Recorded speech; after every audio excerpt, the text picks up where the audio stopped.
The first thing I noticed when I stepped back into my hometown after 12 long years was the smell, an unsettling mix of nostalgia and unfinished stories.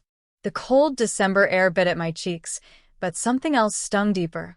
The memory of the night I left with nothing but a suitcase, a shattered heart, and a vow that I would never return. Yet here I was different, rebuilt, stronger, and holding a secret that could change everything. People say time heals. I don't agree. Time doesn't heal, it exposes. It shows who loved you, who used you, and who pretended all along. And as I walked down that old, cracked road toward the house where my parents still lived, I knew I wasn't returning as the same desperate daughter they rejected. No. I had come back as someone they would never have imagined. My parents had 2 children, me and my younger brother, Zane. But to them, I was always the difficult one, the rebellious daughter, the one who refused to swallow disrespect just to keep the family name polished. The day they told me to leave, it wasn't after a crime, or dishonor, or shame. It was simply because I refused to stay silent while they favored Zane for everything and dismissed my dreams as childish nonsense. "You think you can survive alone?" my mother had screamed. "You'll come crawling back," my father had declared. But I never crawled. Life didn't welcome me gently. In the beginning, I slept on train station benches, worked at a roadside food stall, and washed dishes while hiding my tears. Some nights, I thought I would break. Other nights, I promised myself I wouldn't let the people who abandoned me win. And then a life changed. I worked my way into a small office job, then a bigger one. I studied at night. I learned skills. I failed, succeeded, failed again. I kept going. Eventually the world, slowly, quietly, began to shift in my favor. Years later, I found myself leading teams, then companies. I had earned respect, independence, and wealth, but the biggest victory was something else. I found myself again. Still, a wound remained, a silent bruise beneath the ribs. A daughter shouldn't have to prove her worth to her parents. And that's why I came back. Because after 12 long years, they needed me. My phone buzzed that morning, an unknown number. "Is this Aisha?" a trembling old voice asked. Yes. "Who is this?" "This is your mother." The world tilted. My heartbeat stuttered. My mother hadn't spoken to me in over a decade. She didn't call to apologize. She didn't ask how I was. Her voice was thin, desperate. "It's your father. He's very sick. We need help." Help. Suddenly, the daughter they once threw out was necessary. And so I returned, not with resentment, but with power. When I reached the gate, I saw the house peeling, aging, withering under time. The place that once felt suffocating now felt small. I knocked once. The door opened. My mother stood there looking older, thinner, tired. She looked at me like she was seeing a ghost. "You came," she whispered. But before I could respond, my father's cough echoed from inside. Something inside me tightened, not pity, not anger, something in between. I stepped in, and that's when I saw him, lying on a bed, frail, pale, breathing heavily.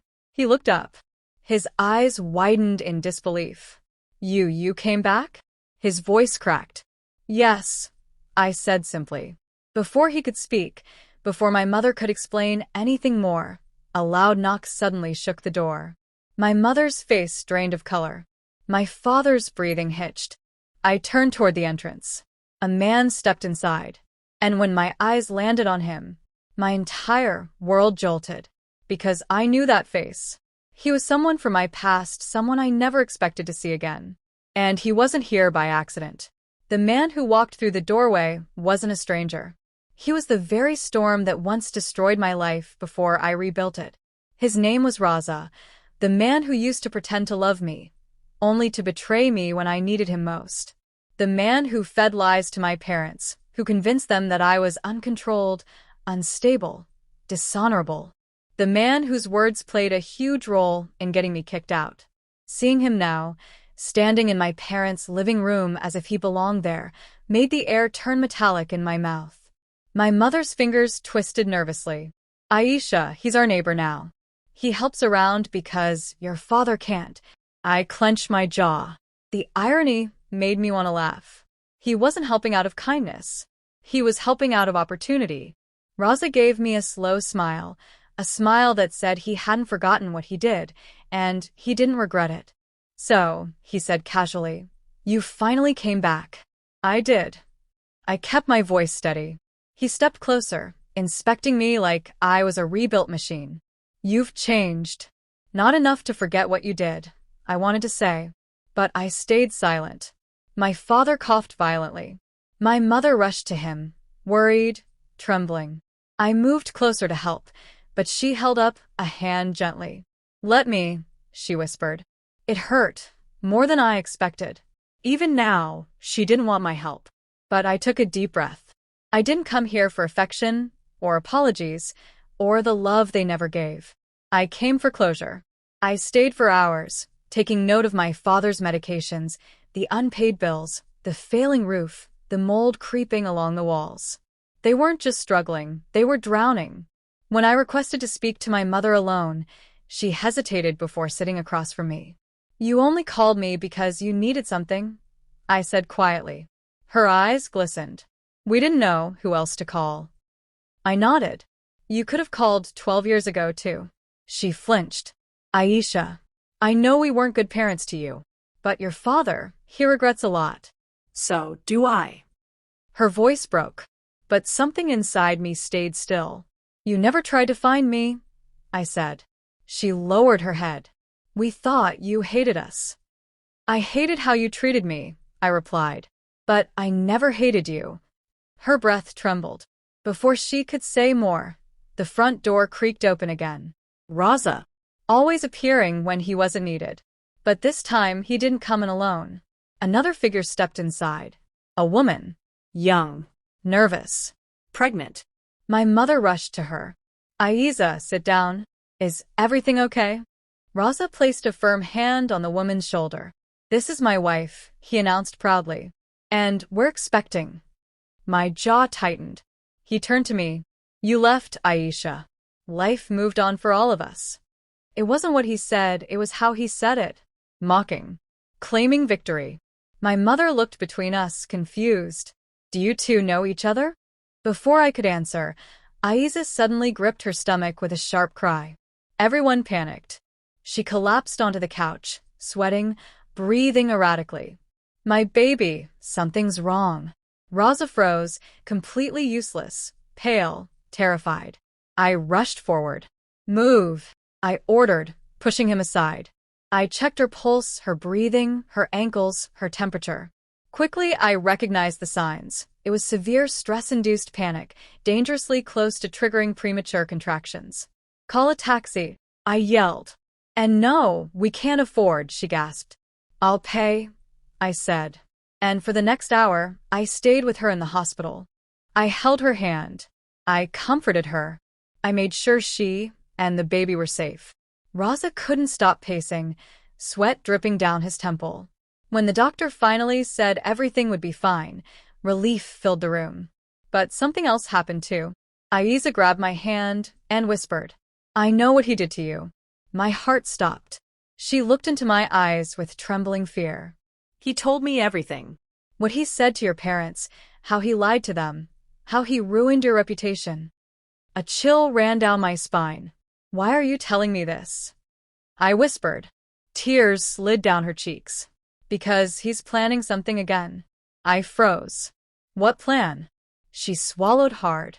He wants this house. Your parents' house. And he thinks you coming back will ruin everything. My blood turned cold. Before I could respond, Raza pushed open the door, glaring at Aiza. What are you telling her? Aiza recoiled. And Raza stepped closer to me, his voice low and threatening. You should have never come back, Aisha. You're going to ruin everything. His words were dark, dangerous. But I stared right back, unshaken. No, I said. I'm going to fix everything. His eyes narrowed. And that, I added, includes exposing you. A muscle in his jaw twitched. And then he said something that made my entire body go cold. You think you know why your parents kicked you out? I frowned. You don't, he whispered. There's something much bigger you never discovered. And before I could demand the truth, he walked away, leaving behind a truth I wasn't prepared for. For hours after Roz's chilling words, my mind churned with questions. What didn't I know? What could be worse than being thrown out by my own parents? I returned to the house with a storm brewing in my chest. As soon as I entered, I found my father awake, staring at the ceiling. His eyes shifted toward me, and something heavy settled in the silence between us. Baba, I said quietly, there's something you need to tell me. He swallowed hard. Sit. His voice was weaker than I remembered, older, broken, filled with a guilt that time had only deepened. Aisha, the night we threw you out, we didn't do it because we believed you were wrong. We did it because... He paused, breath trembling. Because we were protecting you. My chest tightened. Protecting me from what?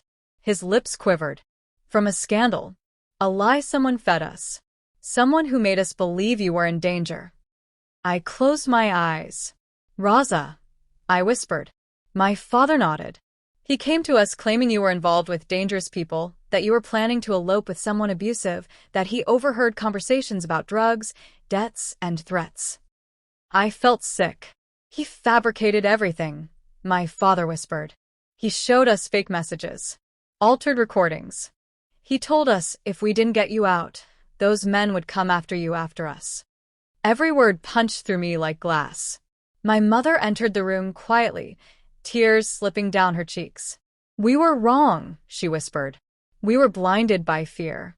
And when you left and nothing happened, we realized the truth, but by then we were ashamed. We didn't know how to face you.